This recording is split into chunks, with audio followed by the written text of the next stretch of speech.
Halo Bapak Ibu Sobat Sehat, kembali di channel Nusra. Pada video kali ini saya akan membahas obat untuk nebulisasi atau untuk nebul atau untuk nebulizer. Obat yang kita bahas adalah Bisolfon, Bisolfon Solution dan Bisolfon Extra. Seharusnya ada satu lagi produk yaitu Bisolfon Kids, namun kita tidak bahas di sini ya Bapak Ibu, kita lebih terfokus ke dua produk ini. Jadi mungkin Bapak Ibu ada yang bingung nih untuk nebulisasi atau untuk nebul atau untuk terapi uap, itu sebenarnya pakai yang mana? Pakai yang Bisolfon Solution atau Bisolfon Extra? Kita akan bahas satu persatu ya Bapak Ibu. Jadi baik kedua obat ini, Bisolfon Solution dan Bisolfon Extra, ternyata memang tidak atau bukan untuk nebulisasi. Kedua obat ini digunakan per oral atau digunakan secara diminum, bukan diuap, bukan di nebulisasi. Nanti saya akan tunjukkan pada slide-nya supaya Bapak Ibu bisa memahami perbedaannya apa secara lebih mendalam.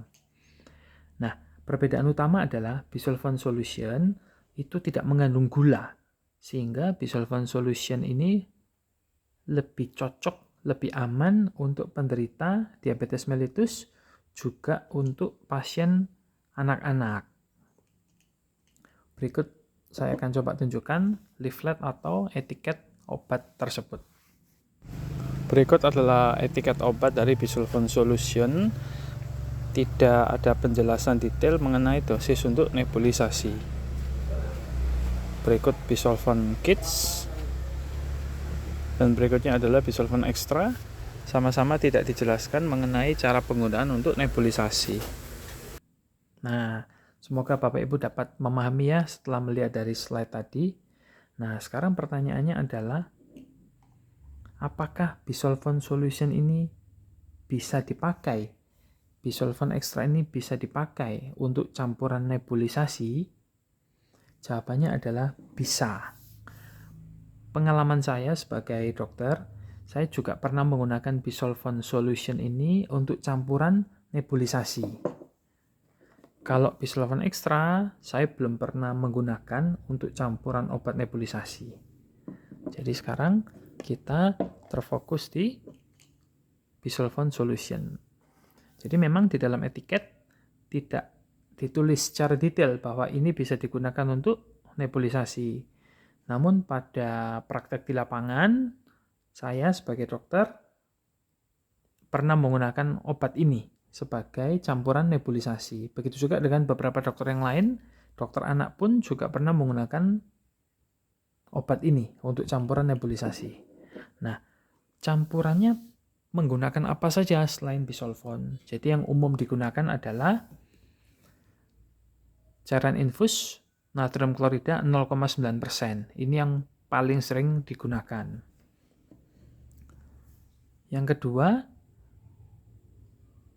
Aquades steril atau sterilized water for injection. Jadi Bapak Ibu pilih salah satu ya. Sodium chloride NaCl 0,9% atau water for injection. Jangan dua-duanya digabung ya Bapak Ibu, pilih salah satu. Kemudian untuk obat utamanya adalah umumnya ini Bapak Ibu. Jadi terpaksa saya sebutkan merek karena ini yang paling sering beredar di pasaran. Umumnya adalah Ventolin, komposisi salbutamol, dan ini merek yang lain Suprasma, komposisi juga salbutamol. Hanya bedanya kalau Ventolin itu dia kemasannya plastik. Kalau Suprasma kemasannya adalah botol kaca. Perlu diingat, produk-produk seperti ini harus disimpan di tempat yang minim cahaya Bapak Ibu. Karena cahaya terlalu tinggi dapat merusak obat ini. Nah, selain Ventolin, Suprasma ternyata juga ada obat ini yang umum dipakai. Terpaksa sebutkan merek karena ini obat yang paling sering dipakai, yang sering beredar di pasaran. Jadi Combifen, Bentuknya seperti ini, plastik juga. Bedanya dengan Ventolin adalah Ventolin berisi satu komposisi, satu komponen, yaitu salbutamol. Sedangkan Combiven berisi dua komponen, ipratropium dan salbutamol. Nah, selain salbutamol, ada juga merek lain seperti Respiven, isinya sama persis. Kemasannya seperti ini, plastik, sama seperti Combiven.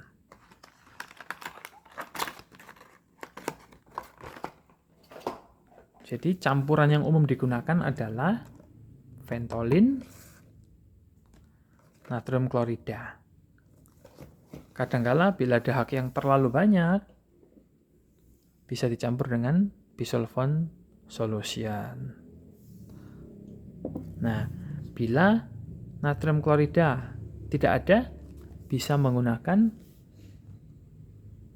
Waterford injection. Demikian Bapak Ibu video saya kali ini. Bila masih kebingungan atau ada pertanyaan, Bapak Ibu dapat meninggalkan komentar di kolom komentar. Semoga video ini dapat memberikan manfaat.